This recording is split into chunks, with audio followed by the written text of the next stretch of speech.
Herzlich willkommen bei der German Schule. Freut mich, dass du dabei bist. Hier kannst du auch übrigens das Kanal abonnieren, um keine neuen Videos mehr zu verpassen. Ich wünsche dir noch einen schönen Tag, viel Erfolg und viel Spaß beim Deutschlernen. Halo, kembali lagi bersama saya Lili Permata, langsung dari Jerman. Pada video kali ini saya akan membahas mengenai hal yang mungkin setiap orang yang belajar bahasa Jerman ini merupakan salah satu yang tersulit ya dalam memahaminya. Jadi apa itu? Kasus dalam bahasa Jerman. Apa aja kasus yang ada dalam bahasa Jerman? Nanti akan saya jelaskan. Tapi sebelum saya jelaskan kasus-kasus ini, tolong di-subscribe dulu channel YouTube Jerman Schule. Klik tombol subscribe dan juga aktifkan tombol loncengnya supaya teman-teman bisa terus update ya dengan video-video atau materi-materi yang akan saya sampaikan nantinya. Jangan lupa juga bagikan video-video ini supaya akan lebih banyak orang lagi yang mendapat ilmunya. Jadi nggak berhenti di teman-teman saja. Oke. Terima kasih untuk yang udah subscribe. Semoga bisa membantu video ini untuk memberikan pemahaman yang lebih lagi. Mungkin buat teman-teman yang udah belajar dan masih bingung atau yang sedang belajar gitu. Nah, teman-teman juga bisa ikuti materi ini. Bagaimana cara untuk menentukan kasusnya, perbedaannya, cara mengidentifikasinya seperti apa. Kemudian sebenarnya kalau misalnya teman-teman nggak punya dana untuk ikut kursus, belajar sendiri untuk materi-materi online yang ada di YouTube, yang ada di internet ya, apapun itu dimanapun, mau dari ya, channel Jerman Schule maupun dari channel yang lain juga nggak apa-apa, silahkan.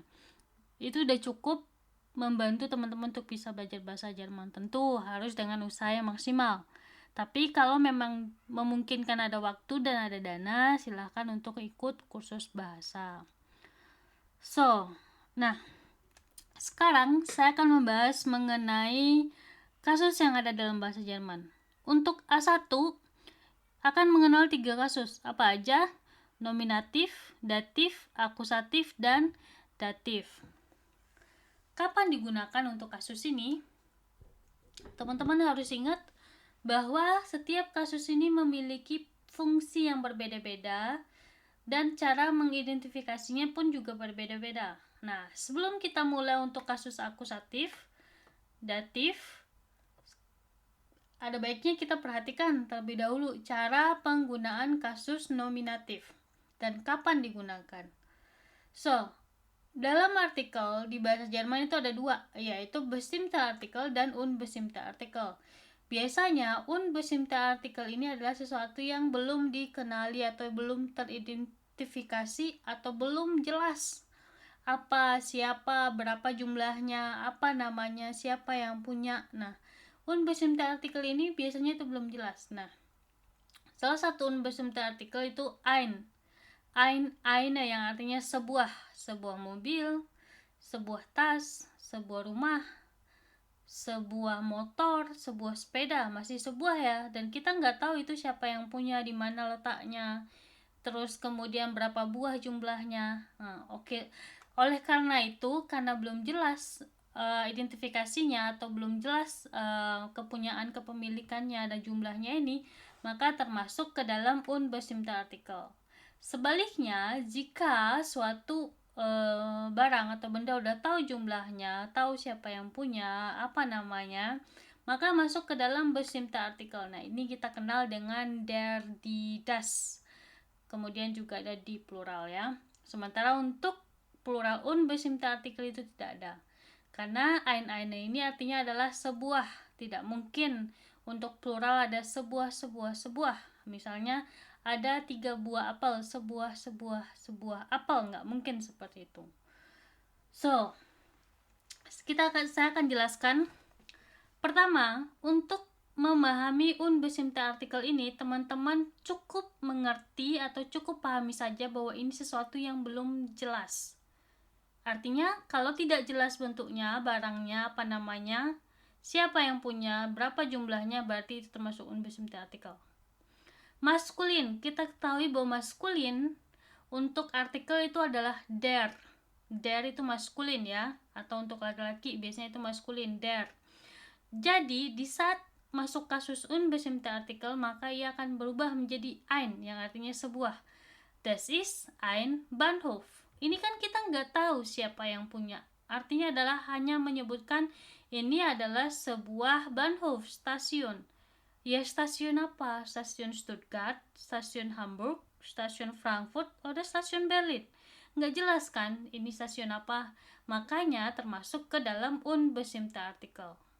Perhatikan sekali lagi, eine ini artinya adalah sebuah. Kemudian neutrum. Neutrum ini dalam bahasa Jerman kita kenal dengan das. Das ist ein Hotel. Nah, perubahan das itu akan menjadi ein jika menjadi kasus unbestimmte artikel. Artinya tidak diketahui nih hotelnya apa namanya, di mana lokasinya. Masih belum jelas, maka termasuk ke unbestimmte artikel. Dan selalu ingat, perubahan maskulin dan neutrum ini sama, yaitu ein dan ein. Sama ya. Kemudian feminin. Feminin ini adalah artikelnya die. Tapi jika kasusnya unbestimmte artikel, maka akan menjadi eine. Ingat, perbedaan untuk maskulin neutrum itu ein, sementara untuk feminin itu akan menjadi eine. Das ist eine Straße. Kita nggak tahu straßenya apa namanya. Di mana posisinya? Oke, ini nggak jelas kan? Kemudian plural. Das sind Schiffe. Nah, ini kan ada nih yang di blok. Nah, ini merupakan tidak ada ein-einenya, tapi akan menjadi zin. Artinya adalah akan ada kata zin yang mengikuti untuk plural kasus unbestimmte artikel. Zin ini kan untuk plural kan gitu. Maka akan menjadi das sind Schiffe. Banyak-banyak kapal gitu. Schiffe ini artinya kapal. Nih bekan artinya tidak dikenal, tidak diketahui. Artinya itu sama dengan nggak jelas atau belum diketahui identitasnya. Kemudian kita lanjut ke bestimmte artikel. Nah, bestimmte artikel ini seperti yang saya sebutkan sebelumnya, ini hanya kebalikannya. Kalau unbestimmte artikel belum jelas, maka bestimmte artikel ini sudah jelas. Contoh, kita ketahui bahwa maskulin ini artikelnya der, maka saat bestimmte artikel maka akan menjadi Das ist der Bahnhof von Hamburg. Ini adalah stasiun dari Hamburg atau stasiun Hamburg, stasiun yang ada di Hamburg. Nah, maka maskulinnya tetap akan menjadi der. Kenapa? Karena udah ketahui bahwa ini adalah posisinya di Hamburg. Kalau misalnya tidak diketahui, maka menjadi ein. Kenapa? Karena kan nggak tahu ini Bahnhofnya apa, di mana, gitu kan.